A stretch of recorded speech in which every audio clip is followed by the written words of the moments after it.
Welcome back to KOAN Hot Talk, 1080 AM, 95.1 FM, The Joe Miller Show. This show is made possible by the McPherson Group Tax Defense Attorneys. 1-800-BEAT-IRS, that's BEAT-IRS, rescuing Americans from IRS tyranny. We have with us Tripp Wood. He recently started an organization called Paws4Warriors. Put up an article about this at joemiller.us yesterday. It's no longer on the front page, but you can still get it. Just do a search for Paws4Warriors. That's Paws and then the number 4 Warriors, all one word. Or you can just do a search for veteran. The title of the article is "A Veteran Commits Suicide Every 65 Minutes. Paws4Warriors attempts to provide relief." Tripp, we've known each other for a little while. I appreciate you coming on the air to talk about your new organization. Thank you for having me on, Joe. It's a pleasure. So, Tripp, you're a commercial fisherman out of the Kenai, but this is a group that you've started that's based where? This is based in Charlotte, North Carolina. And just to clarify, I started an organization called labpups.com about 3 decades ago.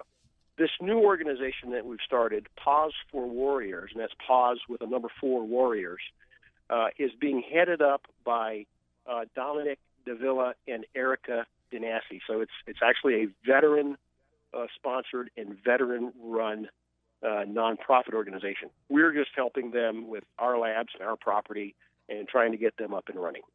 So what actually motivated this? What drew you into this?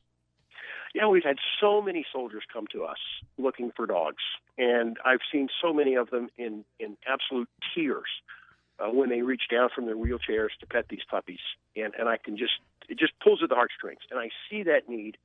And of course, as a corporation with heavy expenses raising Labradors, it's been very difficult to donate every dog to every soldier in need, but we've tried to deeply discount it. But I now realize there's a much larger draw than even that. So labpups.com, which is a for-profit group, you were just in the course of business seeing a number of veterans, combat vets come to you asking for dogs, and not necessarily for hunting, but just for what? Support, emotional support? Is that what you're talking about? For emotional support. And a number of these soldiers have told me, they said, yes, I have physical wounds and I have physical disabilities, but the real needs that need to be addressed are my emotional disabilities, and a dog would do that.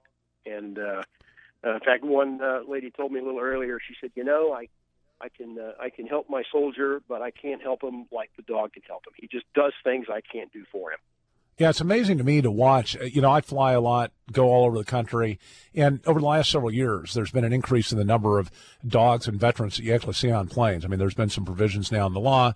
I think the ADA, the American with Disabilities Act, now interpreted to include that there can't be any limits on traveling with animals that are necessary to support. And watching these soldiers interact with their dogs, not just on the planes, but even when you see them out and about, I mean, it's extraordinary the type of bonds that are formed. You're right, Joe. It's just incredible. In fact, my own son, my 33-year-old son, who's my sidekick, travels with me on the airline all the time back from North Carolina to Anchorage. And he has a 13-year-old yellow male service Labrador that we raised. They fight for the window seat in the cabin. Joe, when the seatbelt sign turns off, there's always a line that forms in the aisle for people to come up and pet that dog. And the soldiers and non-soldiers alike.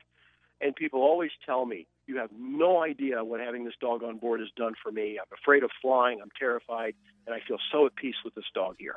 So tell us a little bit about the process by which this organization is going to distribute dogs. I mean, have you thought through I'm sure there's going to be a line a mile long once this thing is up and operational.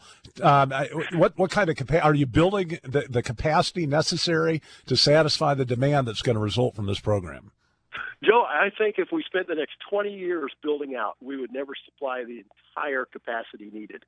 But I figured we could do our part, maybe 100 labs a year, maybe 200 Labradors a year, because it's not just the lab, it's the training as well. There's 11 bedrooms, 6.5 bathrooms at the farm, spread over 3 houses. So when Dominic and Erica are running the full program, they'll have the ability to have soldiers come in and stay at the farm for a 2 or 3 week period and learn to handle their own dog, maybe volunteer at the farm, do some gardening, beekeeping, horseback riding, all the things that are available for them here. What's going to be the process, the application process, and how are you going to determine who gets what? Now, that's a very interesting question.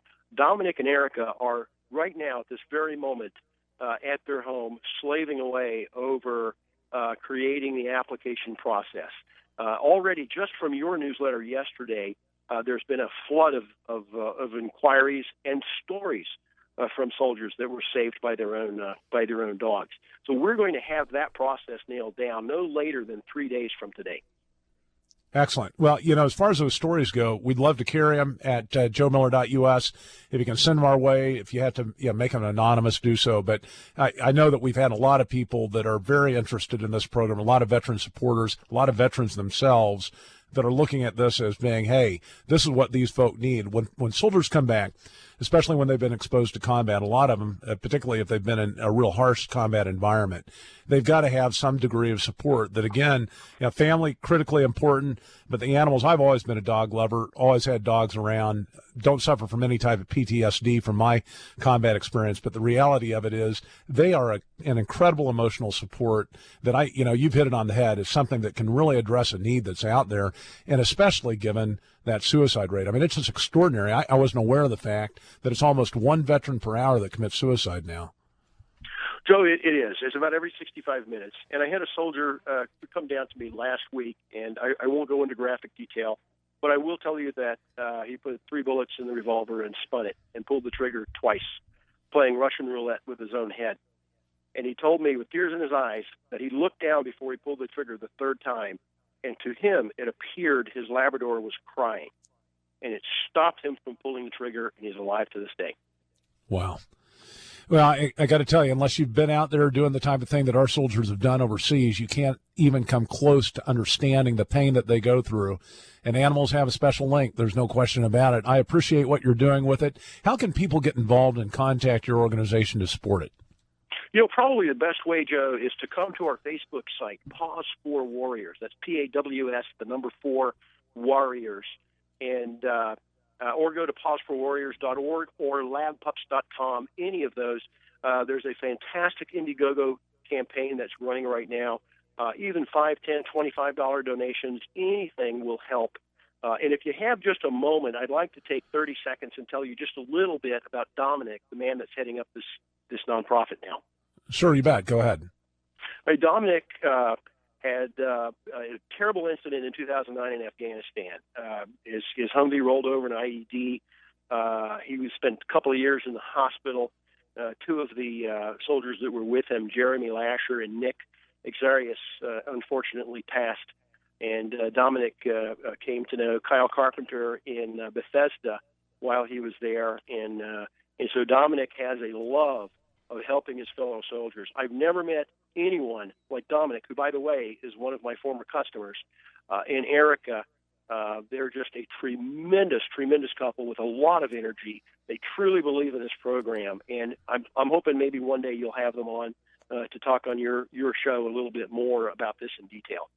We'd absolutely love to have them on, and obviously they've got to have a lot of energy if they're going to be producing 100 or 200 labs a year and training them. Absolutely.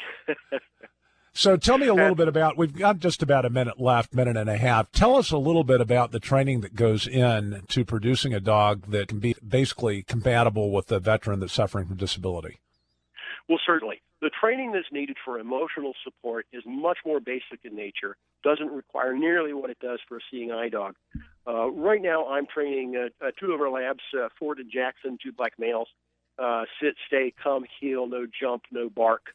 And once a day, I'll hook them up in their harness, lab and training, and I take them to a restaurant, a movie theater, a coffee shop, riding in the car, anything to expose them to people and situations that they're going to encounter when they're with their new soldiers. And these Labradors are a much lower energy Labrador. They're specially designed to be a lower energy lab, and they're just a perfect fit and so easy to train. Well, we're excited to be in on the ground floor of this thing and look forward to seeing it develop and providing dogs for our disabled soldiers in the coming years. Tripp Wood, instrumental in getting this started.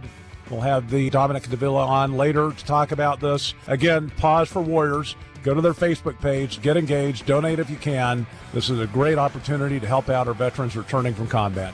Thanks again, Tripp, for being on the show. Joe, thanks for having me. Take care. Stay with us. We've got another great guest after these messages, The Joe Miller Show.